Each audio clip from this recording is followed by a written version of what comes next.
Halo semuanya, saya Riki Rizky, mahasiswa program studi akuntansi Universitas Kuningan. Pada kesempatan ini saya akan sharing kepada teman-teman semuanya mengenai kejadian sosial yang terjadi dan marak terjadi pada saat ini. Salah satunya adalah penggunaan gadget pada anak usia dini. Di era revolusi industri 4.0 ataupun di era globalisasi seperti saat sekarang ini, perkembangan teknologi semakin meningkat dan semakin canggih di Indonesia khususnya. Hal ini disebabkan karena adanya penemuan-penemuan baru dan juga inovasi baru dalam bidang teknologi, baik itu di bidang handphone, komputer, ataupun laptop. Mengapa begitu? Karena semakin berkembangnya zaman, banyak sekali manusia-manusia ataupun orang-orang ingin berubah, mengalami perubahan. Dan yang paling marak pada saat ini ataupun yang sering terjadi pada saat ini adalah penggunaan gadget. Mengapa? Karena setiap saat, setiap waktu, dan setiap harinya tangan kita selalu berhubungan dengan gadget dan selalu menempel pada gadget ataupun handphone yang kita gunakan. Tidak hanya pada orang tua ataupun orang-orang dewasa saja, tetapi pada saat sekarang remaja-remaja dari mulai SD, dari mulai SMP maupun SMA, dan bahkan anak-anak SD dan usia dini telah diberikan gadget oleh orang tuanya. Mengapa begitu? Orang tua memberikan gadget kepada anak-anak sejak usia dini dengan harapan bahwa dengan diberikannya gadget tersebut memberikan dampak positif dan juga edukasi terhadap anak-anak usia dini tersebut.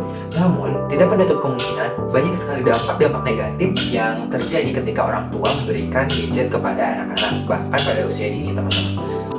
Dampak positif dari adanya penggunaan gadget yang digunakan oleh anak-anak pada usia dini adalah yang pertama, memberikan edukasi dan pembelajaran bagi anak-anak. Mengapa? Karena orang tua memberikan edukasi dan pembelajaran melalui video yang ada di handphone tersebut.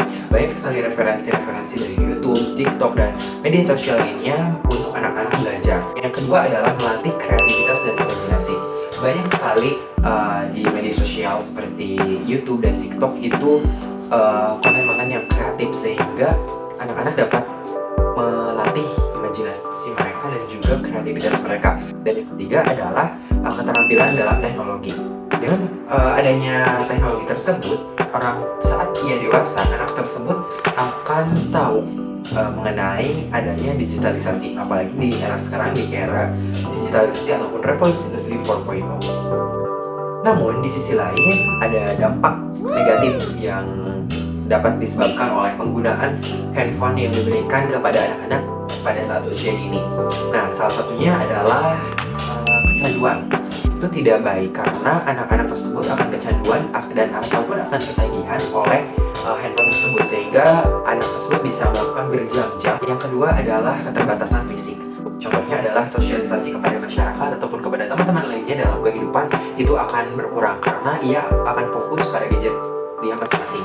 Oleh karena itu, dengan adanya beberapa dampak-dampak negatif yang terjadi pada anak-anak, itu semua akan menyebabkan gangguan motorik dari anak-anak itu sendiri dan juga gangguan psikologi bagi mereka karena dengan adanya kecanduan, mereka akan terganggu dalam fisik mereka dan juga dalam psikologi mereka. Seperti contoh kasus berikut ini. Ini adalah salah satu contoh penggunaan gadget yang dilakukan kepada anak-anak usia dini yang dimana mereka itu kecanduan akan gadget mereka sehingga mereka lalai akan waktu dan juga ketagihan. Nah, oleh karena itu banyak sekali dampak-dampak yang terjadi ketika orang tua memberikan gadget kepada anak-anak sejak usia dini. Tidak hanya dampak positif, tapi dampak negatif tentunya yang cukup banyak dan cukup besar, dan ini dapat diperhitungkan ataupun dipertimbangkan bagi orang tua ketika memberikan gadget kepada anak-anak usia dini. Nah, kita sebagai generasi muda tentunya harus bisa paham dan juga tahu batasan-batasan bagaimana penggunaan gadget kepada anak-anak usia dini. Oleh karena itu, saya di sini mengajak kepada teman-teman semuanya dan juga kepada para orang tua untuk tidak memberikan gadget pada anak-anak usia dini, karena kita tahu bahwa pemberian edukasi dari kita sendiri, dari orang tua sendiri itu lebih penting daripada dari gadget, karena sejatinya otak manusia itu lebih cerdas daripada otak teknologi. Baik, terima kasih. Mungkin itu saja yang saya sampaikan pada sharing session kita hari ini. Terima kasih dan sampai jumpa di pertemuan selanjutnya.